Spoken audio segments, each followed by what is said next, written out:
Hey there, and welcome to the Magic Snail Channel. This is where we share real life stories about people dealing with all kinds of situations. Some are funny, some are messy, and some are downright unbelievable. If you like hearing stories that feel real and keep you curious, you'll feel right at home here. So go ahead, like the video, and subscribe to the channel if you want more. We've got plenty of stories waiting for you. The airline text came at 9:47 p.m. Flight 2847 canceled due to weather, rebooking available tomorrow morning. I stared at my phone in the Hartford airport terminal, watching other stranded passengers curse at departure boards. 3 days in Boston for a construction expo, cut short by a freak ice storm. At least I'd be home tonight instead of tomorrow. My name is Ethan Caldwell, and I've been managing construction projects for 15 years. I'm 41, weathered hands, permanent tan lines from work gloves, and I pride myself on seeing problems before they become disasters. Should have applied that skill to my marriage. The drive back to our small Connecticut town took 2 hours through freezing rain. Our house sat on Maple Street, a 1920s colonial that Lydia had insisted we buy because it looked prestigious. White picket fence, red shutters, the whole American dream package. Cost us a fortune we didn't have, but Lydia's marketing director's salary helped justify the mortgage. Her car was in the driveway, but every window was dark. Strange. Lydia usually stayed up late, laptop glowing as she worked on campaigns for her firm. I grabbed my duffel bag and headed for the front door. The house felt different, colder somehow, despite the thermostat reading 72 degrees. I called out, "Lydia, I'm home early." Nothing. Her purse sat on the kitchen counter next to an empty wine glass. Expensive stuff, not the usual grocery store bottle we shared on weekends. I climbed the stairs, each creak echoing through the silence. Our bedroom door was closed. I turned the handle slowly, expecting to find her asleep, empty. Bed made, but something was off. The pillows were arranged wrong. Lydia was obsessive about how they looked, and these were haphazard, like someone had quickly straightened them. That's when I heard the garage door opening. I moved to the window and watched Lydia's Honda Civic pull in. She sat in the car for several minutes, checking her reflection in the rearview mirror, fixing her hair. When she finally came inside, I was waiting in the kitchen. "Ethan!" She jumped, nearly dropping her keys. "You scared me. I thought you weren't coming back until Thursday. Flight got canceled. Where were you?" She hesitated, just for a second, but I caught it. "Work event. Client dinner ran late. You know how it is." I knew how it was, all right. Lydia's client dinners had become increasingly frequent over the past 6 months. Always last minute, always running late, always leaving her looking slightly disheveled. "Which client?" I asked. "The Patterson account. Big presentation next week." She moved past me toward the stairs. "I'm exhausted. Can we catch up tomorrow?" The Patterson account had closed 3 months ago. I remembered because Lydia had celebrated with champagne and talked about the bonus check for 2 weeks straight. I waited until I heard the shower running upstairs, then started looking around. Her laptop bag was by the front door, unusual since she normally worked at the kitchen table. Inside I found her work laptop and something else, a second phone. Not her usual iPhone with the cracked screen protector and family photos. This was a newer model, sleek black case, no identifying marks. I pressed the home button and it lit up. No passcode protection. The message thread at the top made my stomach drop. "David, can't wait to see you Thursday. Usual place? Lydia, change of plans. Ethan's flight that got canceled. David, too bad. Tomorrow then? I need to feel you again. Lydia, stop. You know I can't resist when you talk like that." I scrolled up. Months of messages, photos I won't describe, plans for meetups at something called the Lake House, details about hotel rooms and afternoon workouts at his gym. David Turner. I knew that name. He owned the fitness club where Lydia had started going 6 months ago, claiming she needed to get back in shape.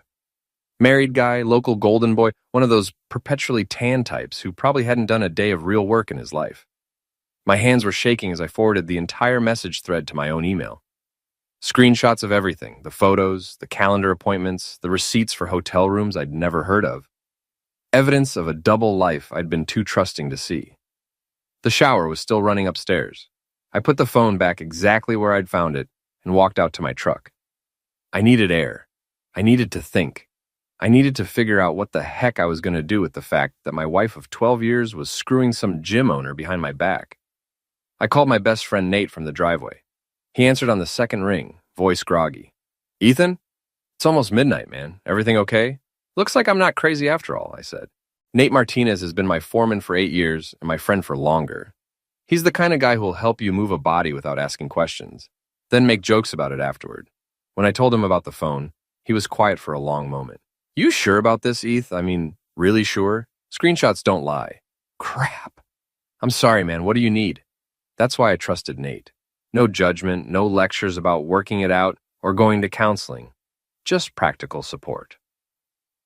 We met the next morning at the Copper Tap, the local dive bar that served as unofficial headquarters for every blue-collar worker in town. Marty Kowalski, the owner, had been pouring drinks and collecting gossip for 30 years. If something was happening in our town, Marty knew about it. You look like heck, Nate observed as I slid into our usual booth. Didn't sleep much.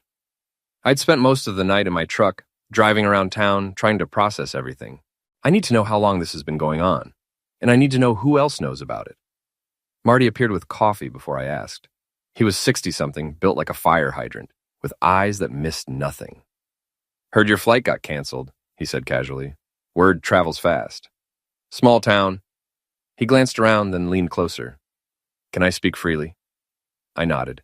Your wife's been spending a lot of time with David Turner. Not just at his gym, if you catch my meaning. Started noticing it a few months back. Figured it wasn't my business, but since you're asking, what exactly did you notice? They come in here sometimes. Separate cars, but they sit together, real cozy. She pays cash, he pays cash. Neither one wants a paper trail, seems like. My coffee tasted like ash. How many people know? Enough. Turner's not as smooth as he thinks. His wife Jennifer's been asking questions, too. She's a nurse over at the hospital. Smart lady, doesn't miss much. Jennifer Turner, the other betrayed spouse. Maybe I wasn't as alone in this as I'd thought. After Nate left for the job site, I drove to the office of Clifford Harris, a private investigator I'd found online. His office was above a dry cleaner downtown. One room with a desk, 2 chairs, and a filing cabinet that had seen better decades. Cliff was ex-police, early 60s, with the weary look of someone who'd seen too much human nature. I laid out what I knew, showed him the screenshots I'd printed. Standard cheating spouse case, he said after reviewing everything. Question is, what do you want to accomplish? Divorce evidence? Public humiliation? Just confirmation? I want the truth, all of it. How long, where they meet, who else is involved. And I want David Turner's wife to know what her husband's been up to. That's not usually how I work. My job is to gather information for my client, not play matchmaker between betrayed spouses. Then gather the information. What I do with it afterward is my business. He quoted me a daily rate that made me wince, but I agreed. This was worth more than money. That afternoon, I went to Turner's gym. Platinum Fitness was one of those upscale places with gleaming equipment and membership fees that cost more than most people's car payments. David Turner was easy to spot. Tall, broad shoulders, perfectly styled hair, working the room like a politician at a fundraiser. I watched him interact with female clients, lots of touching, adjusting form, spotting weights, lingering hands on shoulders and backs. The guy was a predator with a business license. Can I help you? A woman approached, mid-30s, athletic build, tired eyes. Her name tag read, Jennifer. Just looking around, I said, thinking about joining. She handed me a brochure. I'm Jennifer Turner. My husband owns the gym. So this was her. Up close, she looked like someone carrying a heavy burden. Dark circles under her eyes, the kind of forced smile that came from practice rather than happiness. I'm Ethan Caldwell. My wife Lydia's been coming here for a while.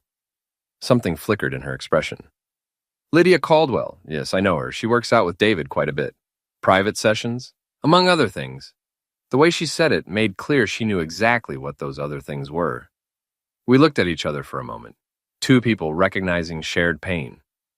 Would you like to get coffee sometime? I asked. I think we might have some things to discuss. She glanced around the gym, then back at me. Tomorrow, 2 o'clock. There's a diner on Route 9, just past the interstate exit. I'll be there. As I left the gym, I saw David Turner watching me in the mirror. He had the look of a man who sensed trouble but couldn't quite identify the source. Good. Let him worry. The diner on Route 9 was the kind of place where truckers stopped for coffee and pie, anonymous and forgettable. Jennifer Turner was already there when I arrived, sitting in a corner booth with her back to the wall. She'd traded her gym clothes for jeans and a sweater, looking more like a tired suburban mom than a fitness professional. "You came," she said as I sat down. "Did you think I wouldn't?" I wasn't sure. Most men don't want to hear the details. She stirred her coffee absently. "How long have you known? Since Tuesday night? Found a second phone?" "You? Months, maybe longer. The signs were all there. Working late, new clothes, different cologne. The classic midlife crisis package." Her voice was bitter. I kept telling myself I was being paranoid. I pulled out printed copies of some of the text messages. These convinced me I wasn't.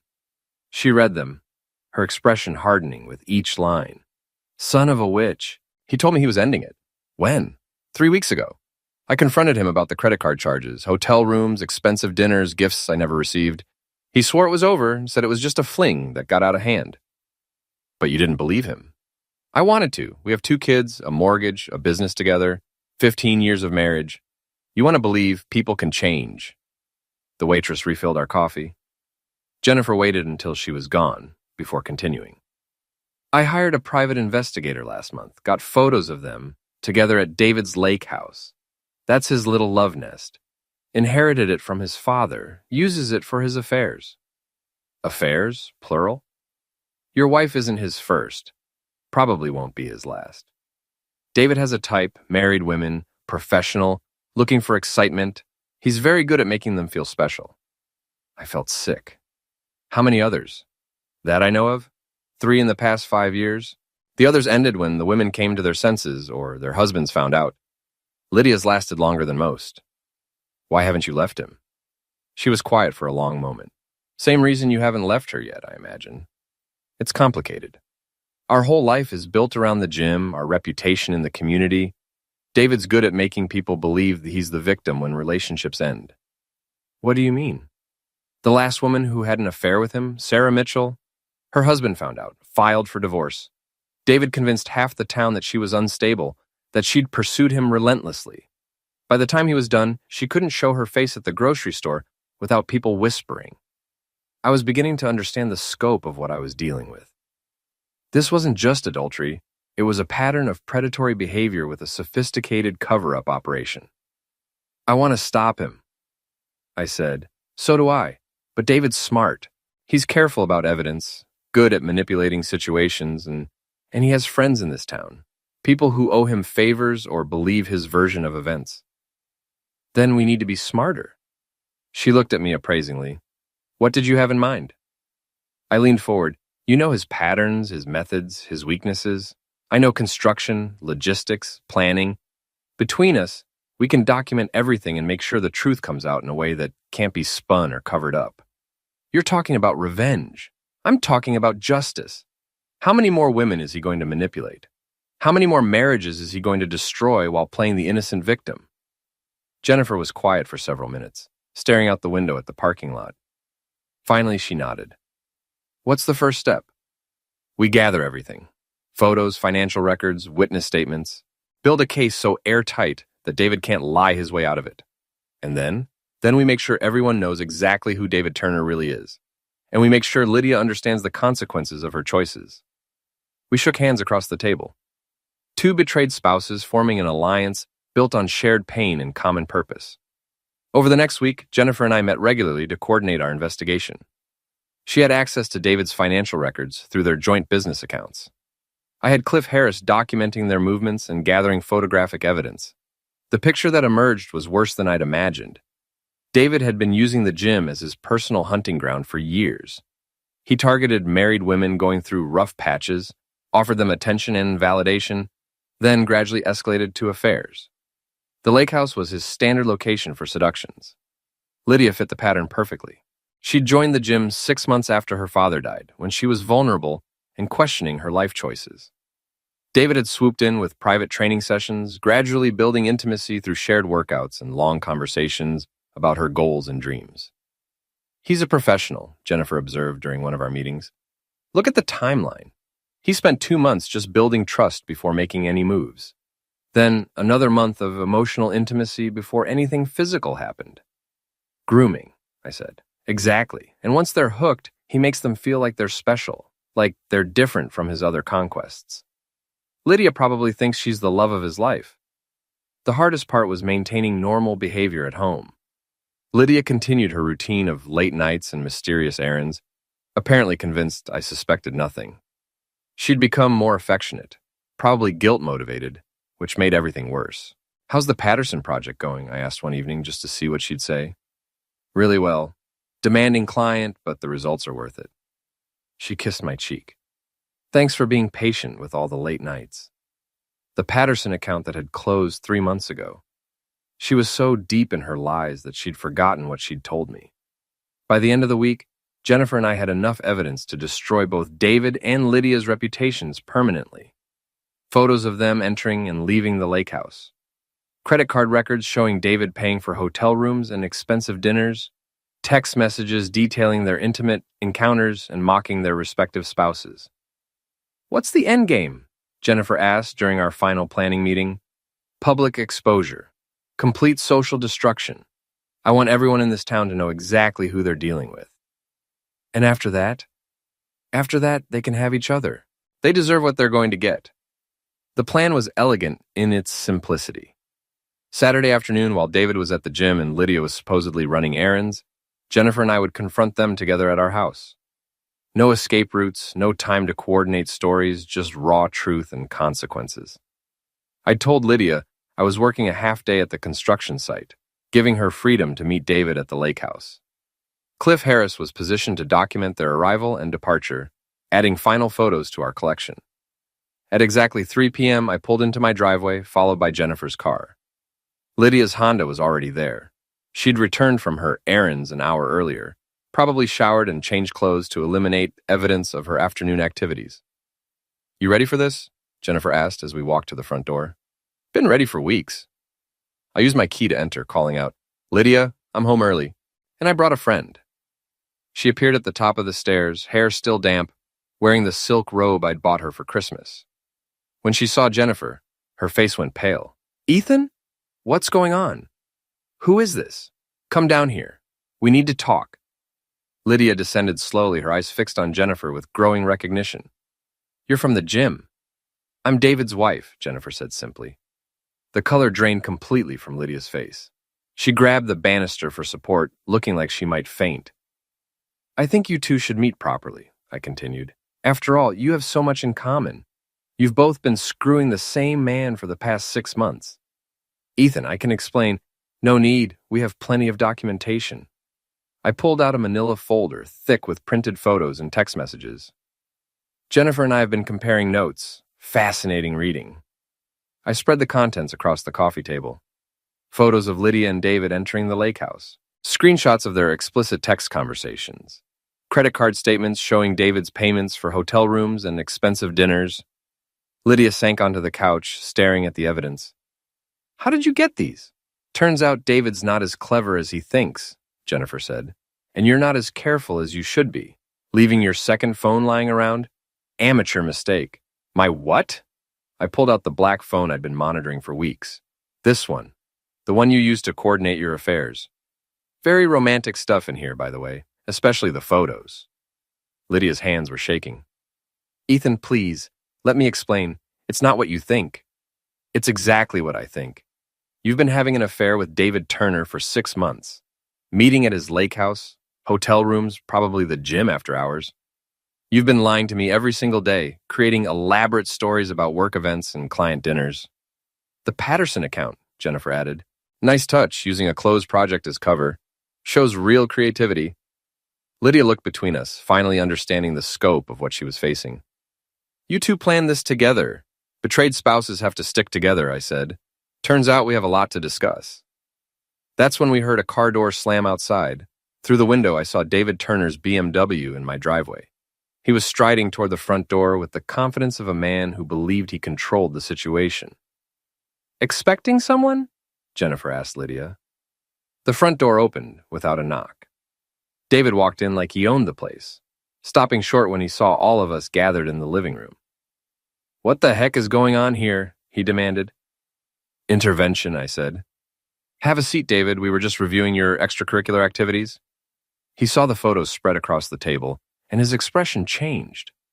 The confident swagger disappeared, replaced by the look of a cornered animal. "Jennifer, what are you doing here? Supporting my new friend Ethan. Turns out we have a lot in common." She gestured to the evidence. "Recognize these photos? That's your lake house, isn't it? And that's you and Lydia, in various states of undress." David's face flushed red. "You had me followed?" "We both did," I said. "Professional investigators, multiple cameras, weeks of surveillance, very thorough documentation. This is harassment. I could have you arrested." "For what? Photographing you in public places? Recording your license plate at hotel parking lots?" Everything here was obtained legally. David looked at Lydia, who was still staring at the photos in shock. "Lydia, don't say anything. We need to talk to lawyers." "Too late for lawyers," Jennifer said. "This isn't a legal proceeding. This is a social reckoning." I stood up, moving closer to David. He was taller than me, but I had 30 pounds of muscle from construction work and 15 years of accumulated anger. "Here's what's going to happen," I said quietly. "You're going to sit down and listen while we explain exactly how this plays out. No arguments, no negotiations, no threats." "You can't make me do anything," I smiled. "David, I build things for a living. I understand structural engineering, load-bearing capacity, stress points. Right now, you're looking at complete structural failure." Something in my voice must have convinced him. He sat down heavily in my recliner, looking smaller than he had moments before. "Smart choice," Jennifer said.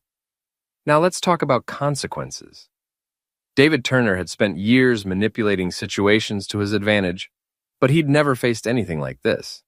Two betrayed spouses working together, armed with months of evidence and no interest in his usual charm offensive. "First," I said, "let's establish the facts. David, you've been having an affair with my wife for 6 months. This isn't your first extramarital relationship. Jennifer has documented at least 3 others in the past 5 years. That's not— Shut up, I'm talking." I pulled out additional photos. Sarah Mitchell, 2019, Rebecca Torres, 2021, Amanda Walsh in 2022. Same pattern every time, married women, vulnerable periods in their lives, your lake house is the primary location. David's face was ashen. He hadn't realized how much we knew. Jennifer took over. "Each time when these relationships ended, you managed to destroy the women's reputations while maintaining your own. Sarah Mitchell had to move to another state. Rebecca Torres lost custody of her children in her divorce. Amanda Walsh tried to take her own life." "That wasn't my fault," David protested. "Everything's your fault," I said. "You're a predator who uses your business to hunt married women, and you're about to face consequences." Lydia finally spoke up. "David, is this true about the other women?" He looked at her with something approaching desperation. "Lydia, you know what we have is different. Those others meant nothing." "That's what you told each of them," Jennifer said. "I have recordings, David. You used almost identical language with every woman." I pulled out my phone and played an audio file. David's voice filled the room. "You're different from the others, Lydia. What we have is real. My marriage has been dead for years. You're the only thing that makes me feel alive." Lydia's face crumpled. "You recorded our conversations?" "Your phone's been compromised for weeks," I explained. "Every call, every text, every photo you thought was private, we have everything." David jumped to his feet. "This is illegal surveillance. You can't use any of this." "Sit down," I said, and something in my tone made him comply immediately. "We're not in court, David. This isn't about legal admissibility. This is about social consequences." Jennifer opened her laptop. "Tomorrow morning, copies of everything go to the following people: the membership list of Platinum Fitness, the board of the Chamber of Commerce, the PTA at both elementary schools, and the mailing list of the community newsletter. You can't do that. Watch us," I said. "But first, you're going to hear exactly what your choices are." I walked to the window, looking out at David's BMW parked in my driveway. Option 1. You and Lydia can continue your relationship. Move in together, go public, face the social consequences as a couple. Everyone will know exactly how your relationship started and what kind of man you are. but you'll have each other. Option 2, Jennifer continued, you end this affair immediately, confess everything to the families you've destroyed, and spend the rest of your life trying to make amends. The evidence still goes public, but you might salvage some dignity by taking responsibility. Option 3, I concluded, you try to lie your way out of this like you did with the others. In which case, we release everything immediately and make sure every person in this town knows exactly who David Turner really is. David was sweating now, his carefully styled hair disheveled. What do you want from me? Nothing, I said. This isn't a negotiation. These are your choices. Pick one. Lydia spoke up, her voice barely a whisper. David, tell me the truth. About the other women. About what you told them. He looked at her, then at the evidence spread across the table, then back at her. Lydia, you have to understand. Tell me the truth! The silence stretched for nearly a minute. Finally, David's shoulders slumped in defeat. Yes, he said quietly. There were others, and yes, I told them similar things, but that doesn't mean what we have isn't real. Lydia stood up slowly, her face a mask of betrayal and disgust. Get out. Lydia, please, get out of my house, get out of my life. Don't call me, don't text me, don't come near me. David looked around the room desperately, seeking some avenue of escape or negotiation. Finding none, he headed for the door. This isn't over, he said. Yes, it is, Jennifer replied. Your reputation, your business, your marriage, all of it's over. The only question is whether you face it with some dignity or make it worse by fighting. After David left, the three of us sat in uncomfortable silence. The evidence was still spread across the coffee table, a paper monument to betrayal and deception. What happens now? Lydia asked. Now you decide what kind of person you want to be going forward, I said. But you don't get to decide that here. I want you out of this house by tomorrow night. Ethan, please. Can't we work through this? Work through what? 6 months of lies, a relationship with a serial predator? The fact that you were planning to keep this going indefinitely? She had no answer for that. I'll stay at my sister's tonight, she said finally. We can talk when you've had time to cool down. There's nothing to talk about. My lawyer will be in touch about divorce proceedings. After Lydia went upstairs to pack, Jennifer and I finished organizing the evidence. You really going to release all this? She asked. Every word. David Turner's reign of terror ends now. And Lydia? I looked at the photos of my wife with another man, the text messages mocking our marriage, the receipts for romantic dinners I'd never shared with her. Lydia made her choice. Now she gets to live with the consequences. The next morning, Jennifer and I executed our plan with military precision. By 9 a.m., packets containing photos, text messages, and financial records had been delivered to 43 key figures in our small town's social hierarchy, and the Chamber of Commerce president received his packet during his morning coffee at the diner. The PTA chairwoman found hers in her mailbox, alongside the usual bills and advertisements.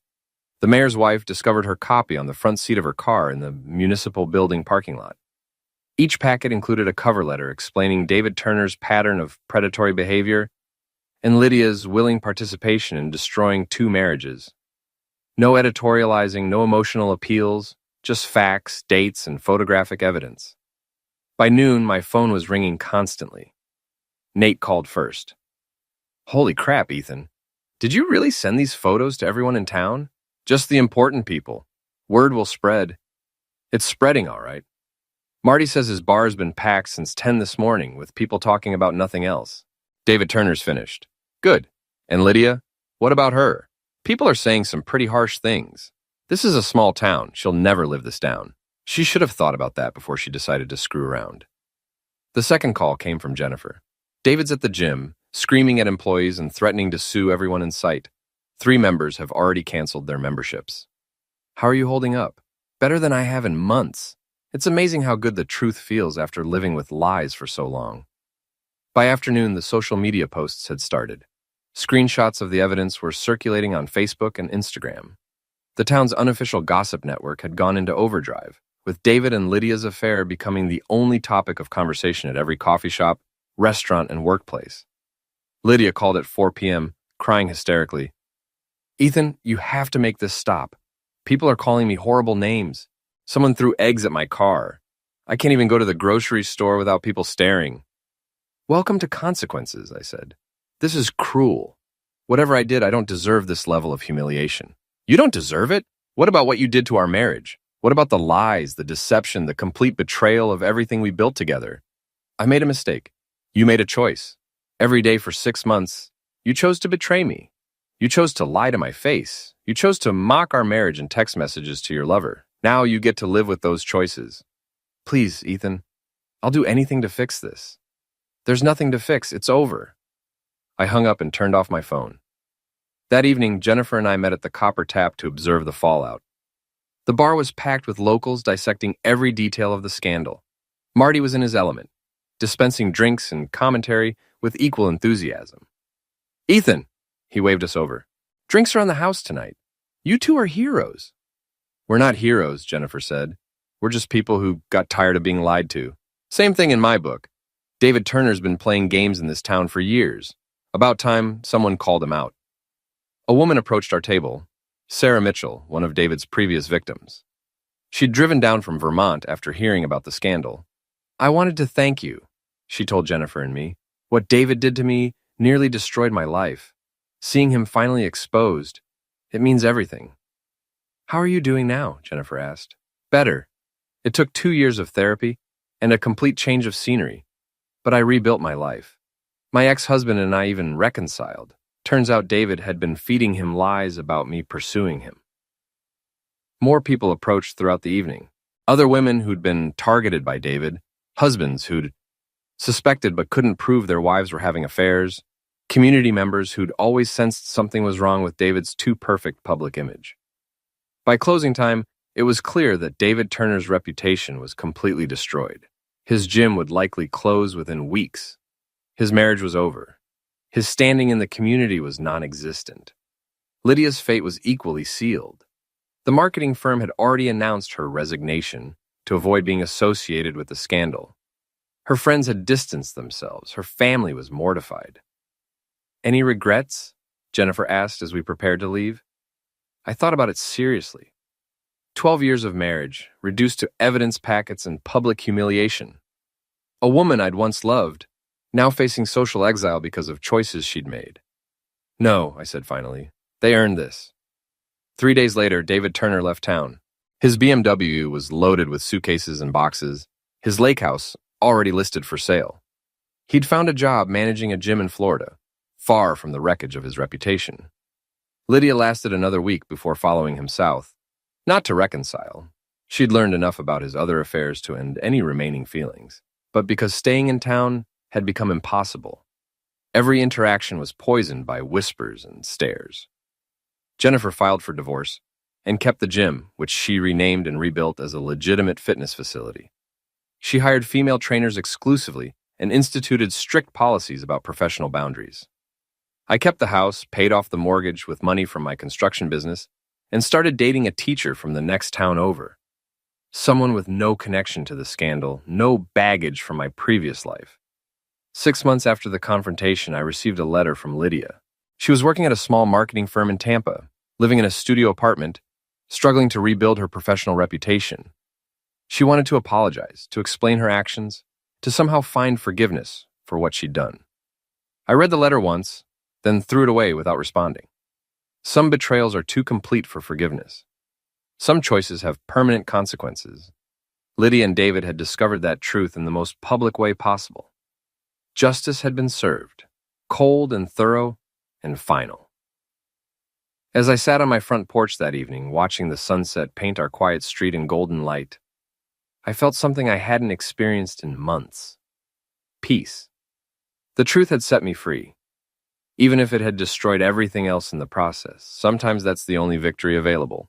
Sometimes it's enough.